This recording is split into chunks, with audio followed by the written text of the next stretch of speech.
Hey everybody, this is Michelle Coyle and this is Queer Hustle, where we showcase all the most awesome queer entrepreneurs. And today we have Anna Hetzel with us. I'm so happy to have you. Do you want to introduce yourself to the crew, Anna? Sure. My name's Anna. I use they, them pronouns. I'm based out of Columbus, Ohio, in the heart of the very flat Midwest. I am a conversion copywriter and community strategist. Awesome. So tell us, first of all, what is conversion copy? Because when I hear the word conversion, I get a little scared as a queer person. What's a Oh, copy? oh, I never even connected that together. Absolutely not that type of conversion. Good. The type of conversion where you go onto a website or a sales page or a landing page and you convert someone to a sale. So I think of copywriting not as an arm of your marketing team, but it really should be more of your sales team. My job as a copywriter is to make your sales work better with words so you don't have to do all of the heavy lifting. So that's conversion copywriting, not queer conversion. That'd be horrific. So we're converting to sales. We're not converting to anything else. Converting the sales. I'm glad we cleared that up. Who are your clients mostly? Great question. I usually work with, not usually, I only work with service providers, generally well established. So they've been in business for a few years. They have a whole mix of services going on. And I'm a service provider, so I know how this goes. All of us have way too many ideas and we try to execute on all of them at all times because it's exciting because we're a service provider because we love what we do. But that also means in our brains and even on the sales call, we're like, okay, what do I pitch? What do I say? Like which one? And you're like constantly trying to like do this like mental gymnastics of like how to know what to say and when. So what I love working with service providers is the main job of what I do is untangling their services. So sitting down, asking a bunch of questions. I love using Miro, which is this online whiteboard app program. It's so much fun moving all of their ideas around and putting them into the right buckets and making sure all of their services are positioned against each other, from the messaging to the deliverables to the pricing, because you don't want like your group coaching offer to be more expensive than your one-to-one service. That wouldn't make any sense. And how do I write copy for that? I can't, because it doesn't logically make sense. So just making sure everything connects so they have an ecosystem that works. And then I take all of that and I make a sitemap and I write the website for them. So the website copy is the copywriting bit. That's the end deliverable. I feel like the conversion part is figuring out the back end. Like, how does this all connect to each other and talk to each other? The gateway drug to what really needs to happen. And I feel like all the best businesses kind of have the hook people what they think they need, and then what it turns out like what they really need, and that's what we Right. really do, right? Right. People hire me for website copy and what they get is like sales strategy. Yeah, yeah. Yeah.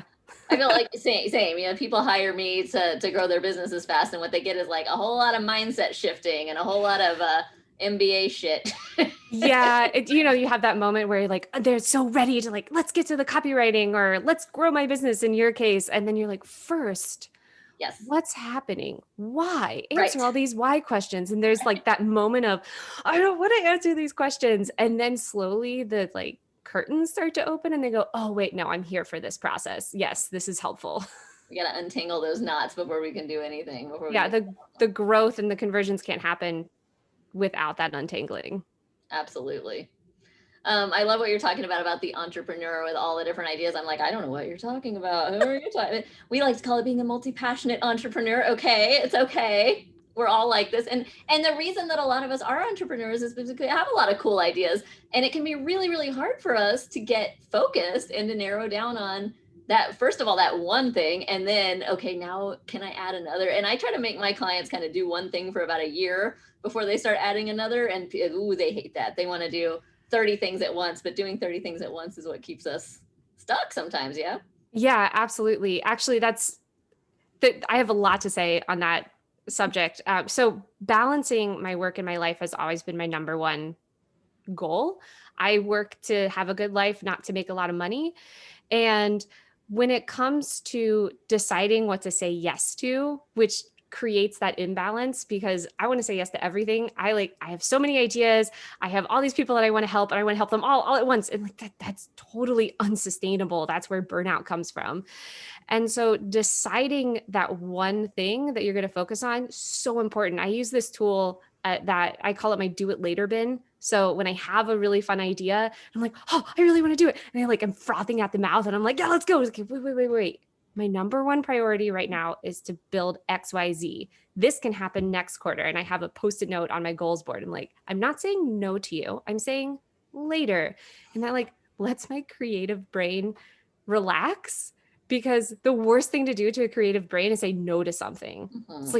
It's like painful. It's like pulling teeth. So it's just like, no, I'm just putting you aside for now. It's not a no, it's a not right now. We do that in our business too. We call it the squirrel pile. So it's like that goes in the squirrel pile. We revisit the squirrel pile every quarter and say, do we want to pull anything out and do these projects? I see behind you that you have some very organized looking Post-it notes on your white. And for folks that are just listening to the podcast, Anna has some very organized looking Post-it notes on their whiteboard behind them. They're all color coded and everything. They are. So I've got 5 buckets. I've got business, personal, projects. Projects is my own personal project. So I'm trying to write a novel. I'm trying to work on this nonprofit that I'm on a board of, the farm. So we've got some family land an hour south where I built a tiny cabin, and it's a ton of acreage and it needs a lot of work. So it's just things that I need to do there, like add gutters to the cabin. That seems important. And then house stuff, like fix the floor.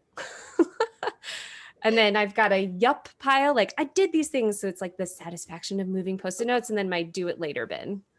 I love this whole system, and I may just copy it exactly, if that's okay with you. I can take a picture of it and you can share it. You can share it or email it out or add it to the Instagram or whatever. This works great for me because it reminds me that my life is more than my business. Mm-hmm. We have all these other things that we want to do. And I think it's so easy as an entrepreneur to just tunnel into, this is all I'm doing. And you just can't think of anything else.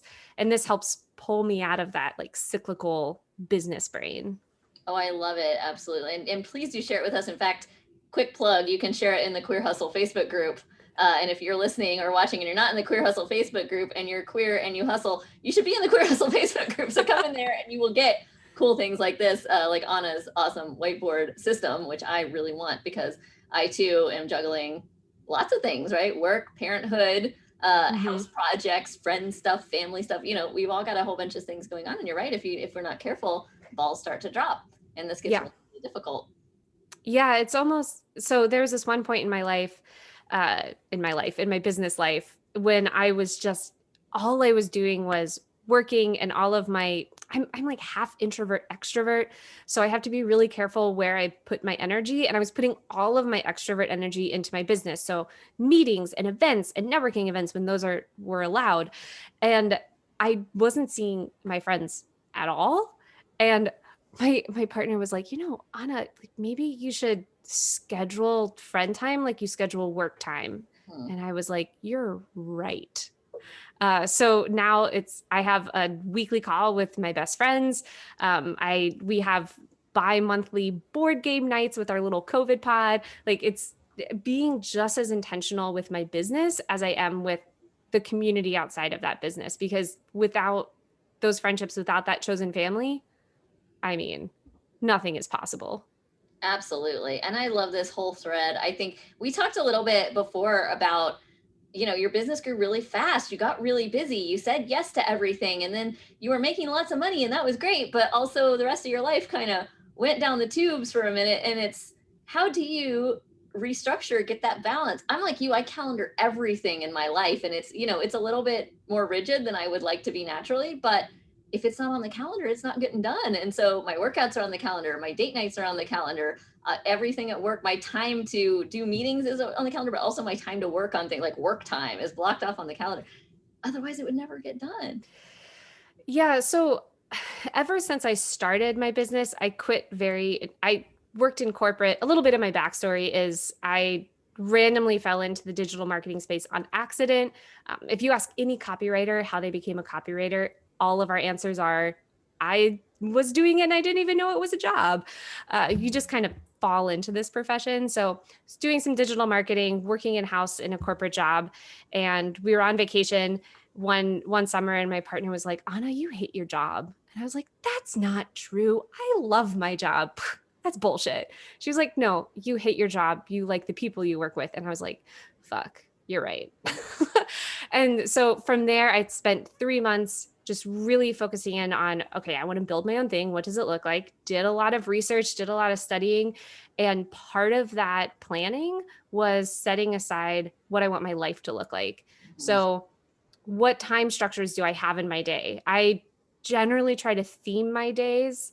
Do you know what theming days is? Yes, I've only recently come to this and I fucking love it. So go on though. This is my favorite thing now. There's all these theories about time management. And as a creative, time blocking never worked for me, because it could be that I'm writing a website early in the morning and then my brain farts and I can't do it until 3 o'clock later that day. And time blocking doesn't work in that system. So theming your days is putting everything in a bucket. So for example, on Monday, I'm doing client work, and usually I do one project a day. So Monday is project one, and I schedule all my calls for project one on that day. I do all of the writing for project one on that day. Day two is personal business development. So I send out my weekly newsletter. I attempt to post things on LinkedIn without having a panic attack. I reach out to people. I do prospecting and sales. Wednesday is another client project day. Thursday is another client project day. And Friday is either don't work or do professional development. And that helps me organize my time.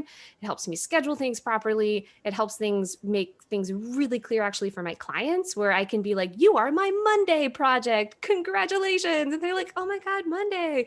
And then they know everything that they're going to get from me is going to happen on Monday. So they're not bugging me on Friday going, hey, boo, what's this? What's going on? It's like, no, you're my Monday project. I'm going to look at this on Monday. So theming your days helps you with creative slumps, but it also helps you say no. And I think that's the thing that we're not really taught as entrepreneurs. We're taught when to say yes, like try new things, be adventurous, go crazy. But we're like, no is not a skill or a value that's really talked about, when in reality, the more you say no, the better you are as a business person, as your services develop, as you like not go crazy trying to build your own thing. It's all about saying no. Absolutely. And I think your no is a gift, and we don't talk about that enough. People are very afraid to say no. We're very afraid to upset somebody else. We're afraid that we might close the door on an opportunity that's good for us.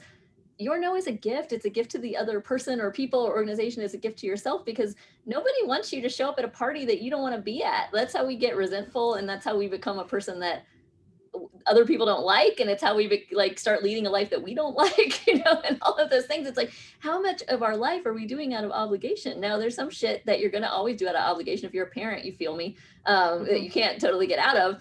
But a lot of our life is so under our control, and that control starts by saying, do I really want to do this? Am I going to be able to show up excited? And if I'm not going to be able to show up excited, 80% of the time, that needs to be a no.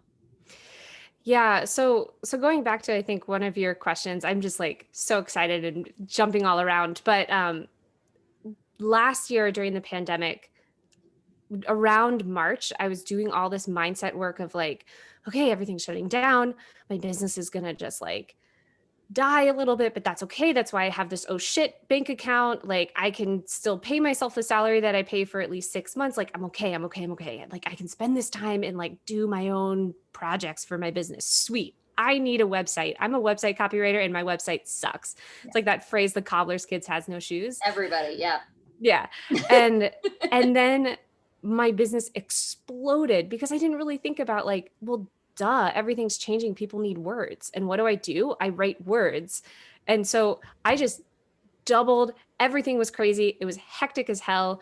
And it was exciting because I was seeing numbers and prospecting and selling at numbers that I'd never done before. But it was also like, I'm exhausted because on top of my business doubling, we're in a pandemic, which means you're in a constant state of fight or flight.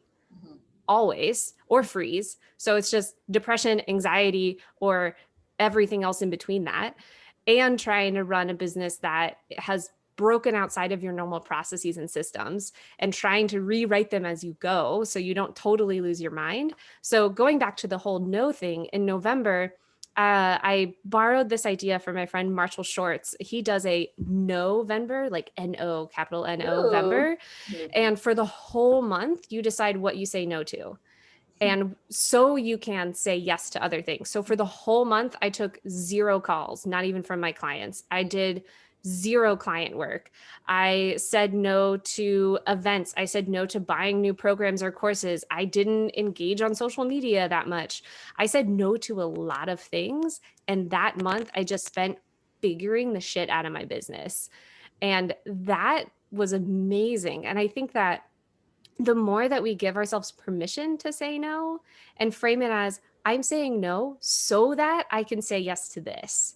And I think that's where we miss that step. We're like, I'm just going to say no. But remind yourself the gift that that no is also giving you. Yeah. I'm saying no so I can say yes to this. I'm also saying no so that I'm not showing up to something that I'm not fully present for. I'm also saying no because it's okay to set boundaries and it's okay to take care of myself. And sometimes if I say yes to everything and everybody, what am I saying no to? Me, right? I'm saying no to what I need. I'm saying no to my self-care. I'm saying no to my family. I'm saying no to my rest time. You know, we only have so much capacity as humans. Yeah. And showing up in ways more than an entrepreneur and a business owner, it's showing up fully human. And you can only do that if you respect yourself first. And I find that when you say no, people respect you more.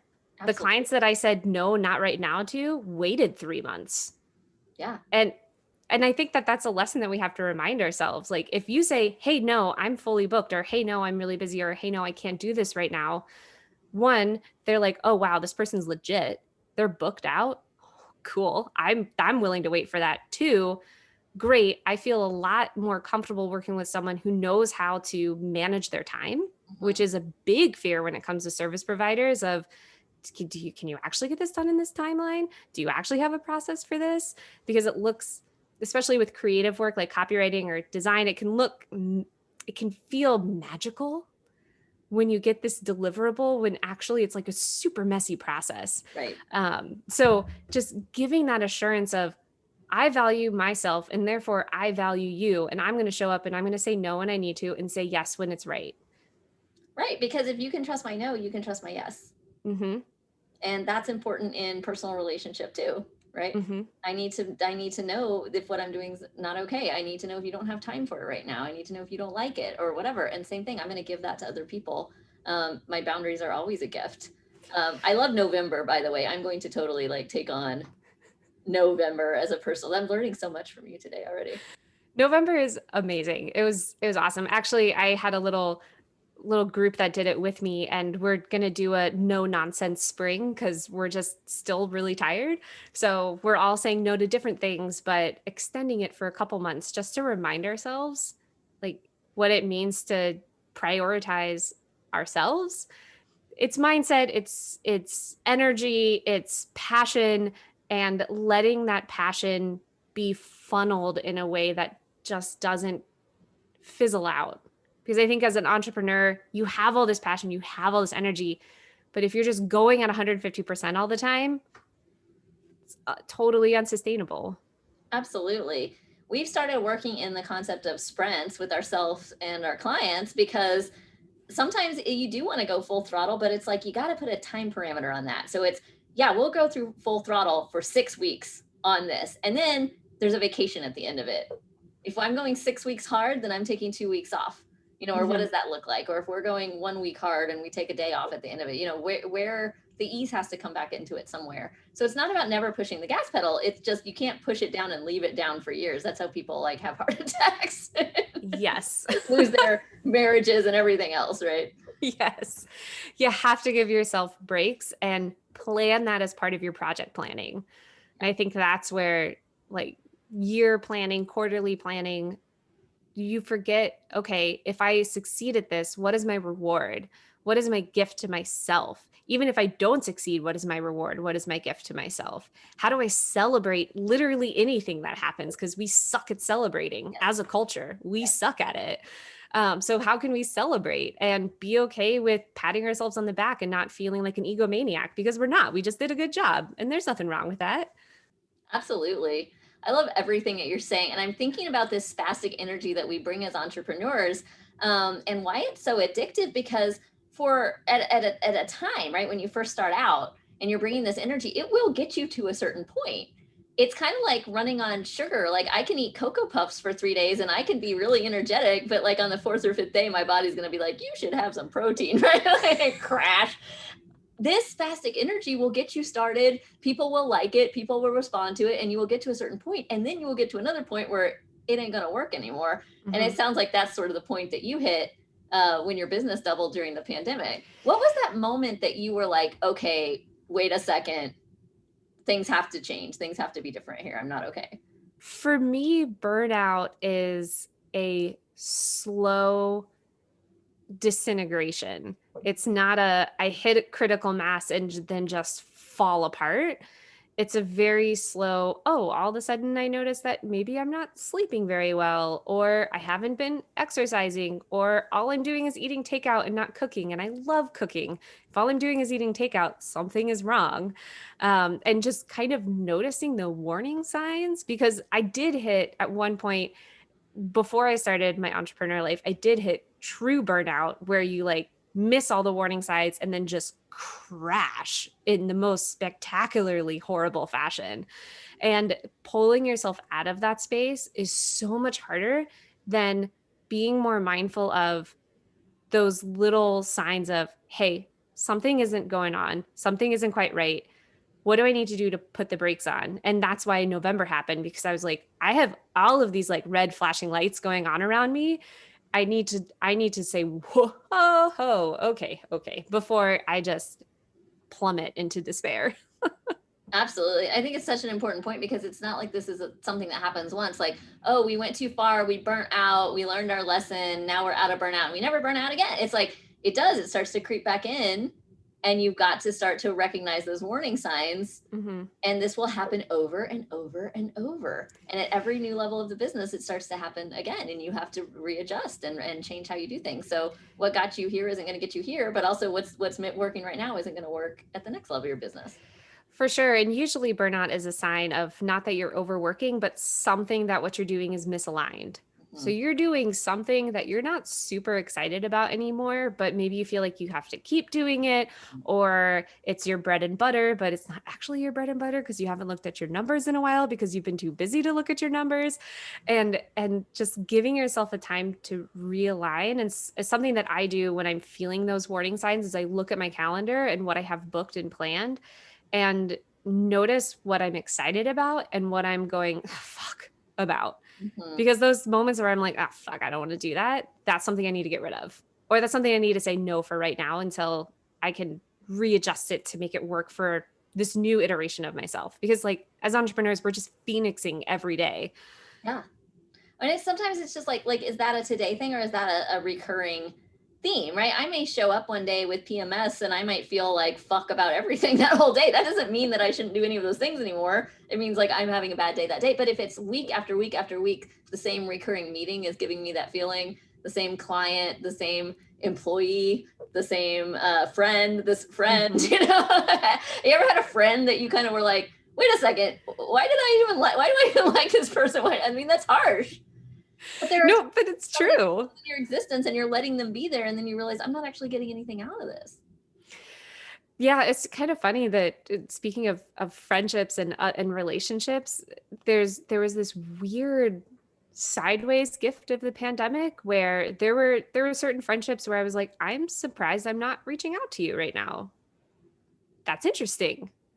And there's been a beauty of the pandemic of helping people focus in, hopefully, on who really matters, not what. Because I think in our culture, we focus a lot on what instead of who. Mm-hmm. And my belief in how I run my whole business, like my theory of change is the more we focus on who, what just happens.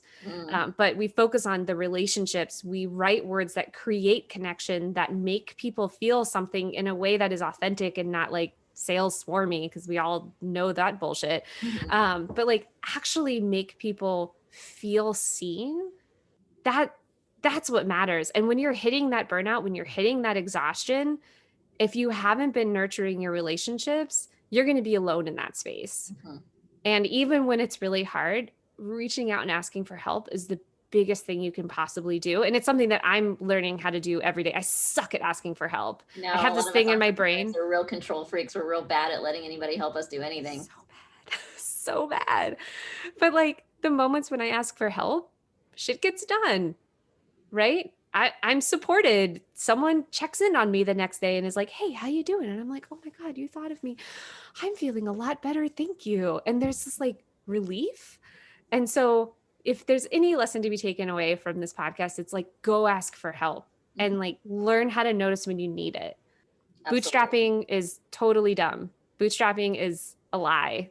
Bootstrapping is bullshit, and you can put that on a t-shirt and I will sign it because I'm 100% aligned with that. Yeah. This idea of the hero entrepreneur that does it all on their own and never takes any help, never uses any leverage or debt, never hires anybody, never, it's bullshit. And it puts a lot of people in a dangerous position. I coach a lot of people out of this position where they're in a strategically precarious area. If something happens to them, their income is going to stop. And that's not what we want. And that involves leaning on other people, friends. Yeah. And like that whole like bootstrapping, unicorn startup, whatever, that's like such a white cis het male narrative that I mean, it just, I feel like we have a leg up as queer people because we're better at community because for a lot of us, we have to create our family. Right. And we understand what it means to invest in relationships in a real and authentic way, because if we didn't, we wouldn't be mirrored anywhere. We wouldn't be seen anywhere. We couldn't talk about our experiences anywhere. And so I think that is a hidden talent and like secret skill that we should all use more. And we do, but like also recognize that it's a skill to celebrate, that we're not bootstrapping unicorn entrepreneurs that like growth hack everywhere. There's no such thing as a hero that never asked for help and never got anywhere without anybody else. And we are more powerful in community. I know you're working on community stuff. We work in community too at my company. You're creating communities and you're also teaching people how to create communities, right? So it's a little bit meta. Do you want to tell us about your community work? Sure. So I've been a nerd about community my whole life. If you can't tell, I'm all about like relationships and connections and reaching out to people.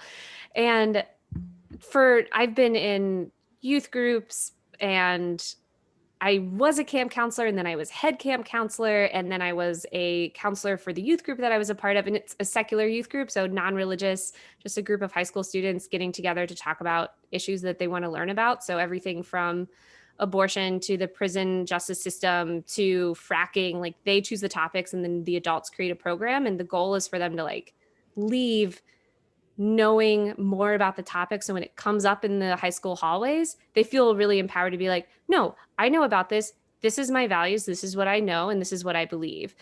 And watching how transformational those spaces are, and then experiencing online business communities and thinking this fucking sucks.